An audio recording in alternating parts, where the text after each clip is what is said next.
Souvenez-vous, je vous prends un exemple des peuples Bamileke et Bassa, je vais parler des Camerounais. L'Union des populations du Cameroun, qui depuis les années 50 a commencé une lutte implacable contre les colons. Mais ils ont été massacrés. Les armées coloniales françaises en son temps ont déversé des bataillons d'infanterie, des chars, des hélicoptères, ont anéanti des villages entiers. Les tortures les plus inhumaines ont eu lieu en cette période. Vous pourrez faire des recherches sur ce qu'ils appelaient la balançoire ou le bac à ciment.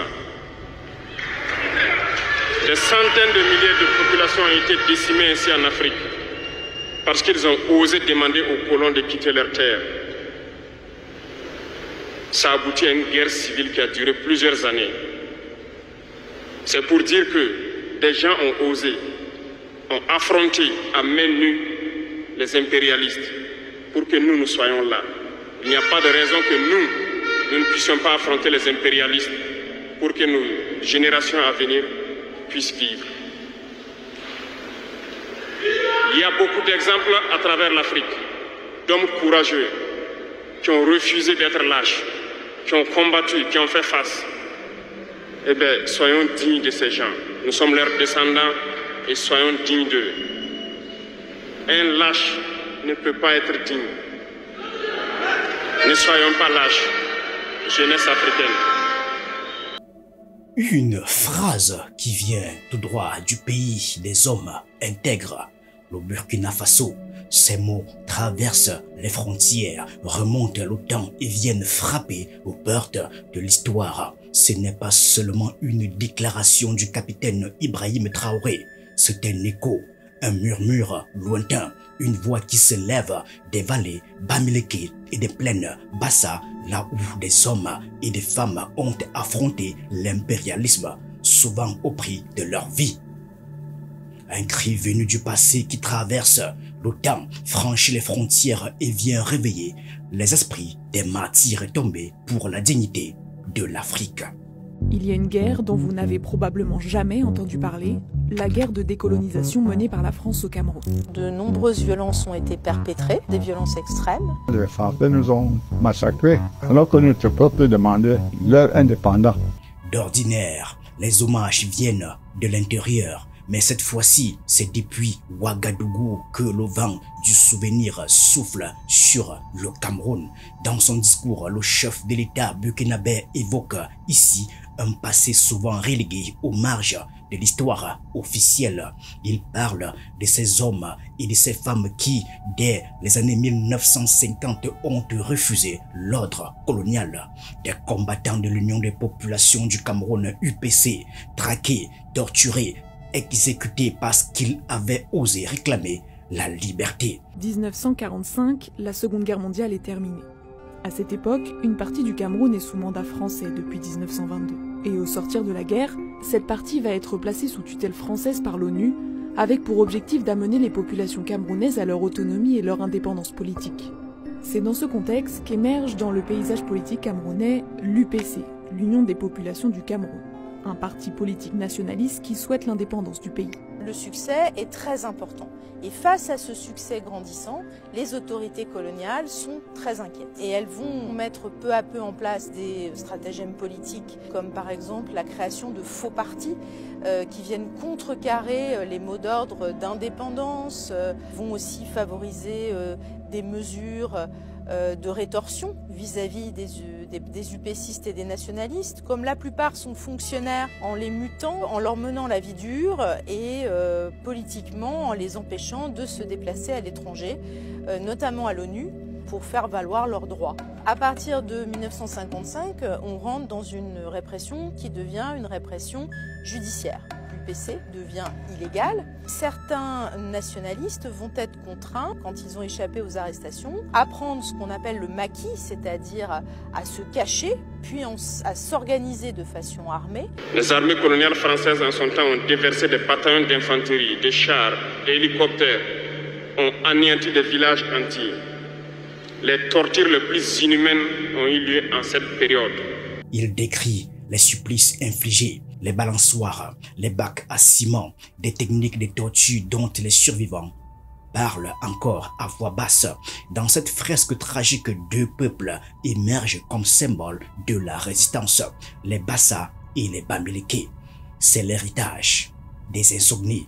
Il faut imaginer la scène, les montagnes de l'ouest couvertes de brumes, les forêts du littoral bruissantes de secrets, des maquisards armés de convictions qui défient l'armée la plus puissante du continent. Les autorités coloniales surveillent la société, multiplient les contrôles et les arrestations. Et l'armée française va mettre en place des camps de regroupement, de la propagande, et va également avoir recours à de la torture et des opérations de traque et d'assassinat ciblés, comme celui du leader de l'UPC, Ruben Oumniobé, tué par l'armée française alors qu'il se cachait dans le maquis. Il faut entendre les noms: Ruben Oumniobé, Félix Moumié, Ernest Ouandié. Trois figures, trois destins brisés, trois âmes qui continuent de hanter l'histoire. Entre 1956 et 1962, période de la plus forte implication des troupes françaises, environ 7500 combattants camerounais ont été tués selon les estimations militaires officielles. Mais le nombre de victimes s'élève sûrement à plusieurs dizaines de milliers de Camerounais. Et cela ne s'arrête pas le 1er janvier 1960, jour de l'indépendance du Cameroun. Car cette indépendance ne rime pas avec la fin de la présence française. Paris va pousser pour qu'Amadou Ahidjo soit à la tête du Cameroun, et lui va aussi avoir besoin de la France pour asseoir son pouvoir durablement. Le président Ahidjo a besoin notamment de l'armée française pour continuer à combattre les mouvements qui ne sont plus dits indépendantistes, mais d'opposition à Ahidjo, qui sont encore très vivaces. Il est important de comprendre que les autorités françaises vont rester présentes autour de la personnalité d'Ahidjo pendant plusieurs années. L'hommage du capitaine burkinabé est un acte politique. Il rappelle que ces peuples n'ont pas seulement résisté pour eux-mêmes, mais pour toute l'Afrique, que leur combat ne s'est pas arrêté en 1971, lorsque la dernière balle a fauché Ernest Ouandié sur la place de Bafoussam. L'assassinat d'un chef politique n'a jamais résolu une crise politique. C'est certain. Bon, c'est un fait que le peuple camerounais ressent douloureusement la perte d'un de ses guides, mais à la longue, le peuple camerounais se dit qu'il a perdu un chef, mais que la lutte continue. Mais au-delà de cet hommage, un fil rouge se dessine, un fil qui relie les maquis camerounais aux révolutions burkinabé, un fil qui relie Ruben Oumniobé à Thomas Sankara, un fil qui aujourd'hui encore lie le destin d'Ibrahim Traoré à ceux qui l'ont précédé. L'Afrique a toujours été le théâtre de résistance farouche.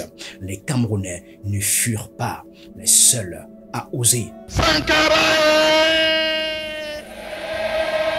Sankara! Thomas Sankara, père de la révolution burkinabé, avait fait du combat contre l'impérialisme une doctrine de sa vie.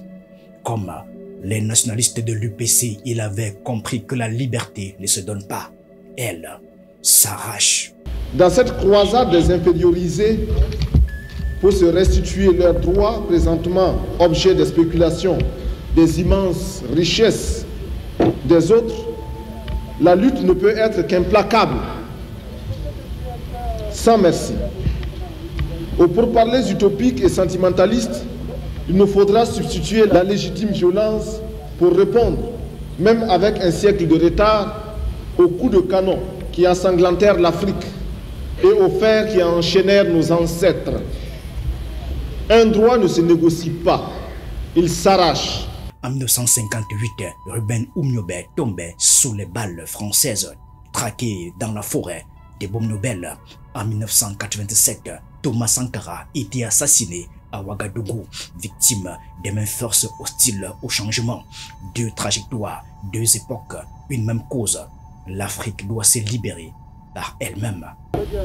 L'impérialisme, car c'est lui et lui seul le principal ennemi, se combat dans une stratégie anti-impérialiste.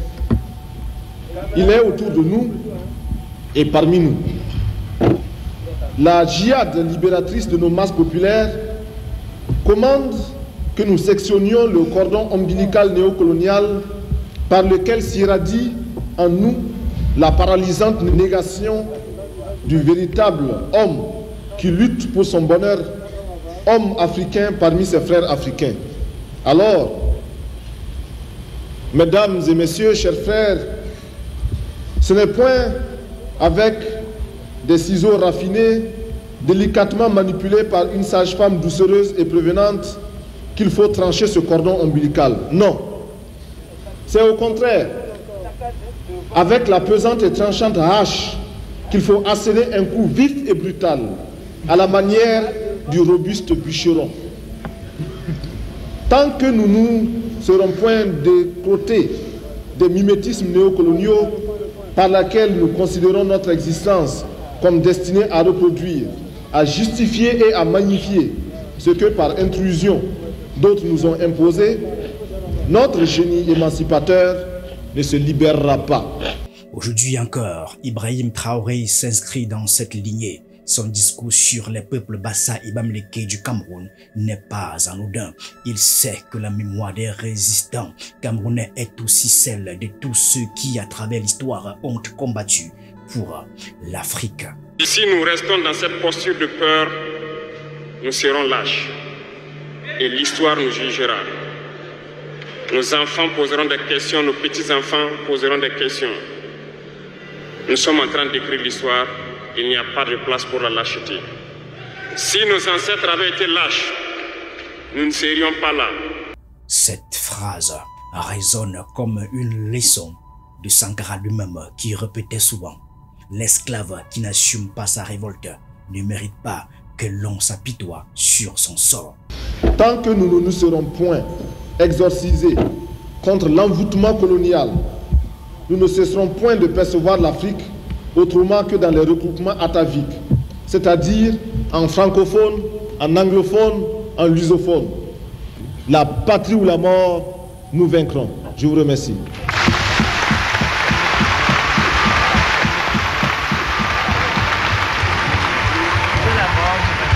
Il faut dire qu'en revisitant cette page douloureuse, Ibrahim Traoré ne parle pas seulement du Cameroun, il parle de lui-même. Car aujourd'hui encore, le Burkina Faso est lui aussi engagé dans un combat contre les ingérences, contre le néocolonialisme, contre la soumission. Thomas Sankara disait que l'esclave qui n'est pas capable d'assumer sa révolte ne mérite pas que l'on s'apitoie sur son sort. Cet esclave répondra seul de son malheur s'il se fait les illusions sur la condescendance suspecte d'un maître qui prétend l'affranchir. Seule la lutte libère. Et le Burkina Faso est solidaire et soutient tous les peuples d'Afrique qui souffrent le martyre. Mais nous voulons aussi dire qu'il est temps que les Africains arrêtent de s'apitoyer sur leur sort, de se morfondre, de se lamenter. Il faut lutter. Ça ne viendra pas du ciel tout seul. Il faut lutter et Dieu va vous aider. Et le Burkina Faso est prêt à aider tous les peuples qui vont mener cette lutte. Les peuples Bassa et Bamileke ont inscrit leur nom dans le panthéon des luttes africaines. Leur combat n'était pas vain car il inspire encore aujourd'hui. Et aujourd'hui justement, le Cameroun ne peut pas se permettre d'oublier ceux-là qui ont sacrifié leur vie pour elle. L'Afrique a changé, mais la lutte continue.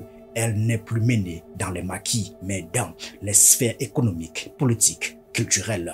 Et la leçon reste la même. Dites-leur à tous ces peuples qui se battent, il est temps qu'ils disent la vérité à leurs dirigeants.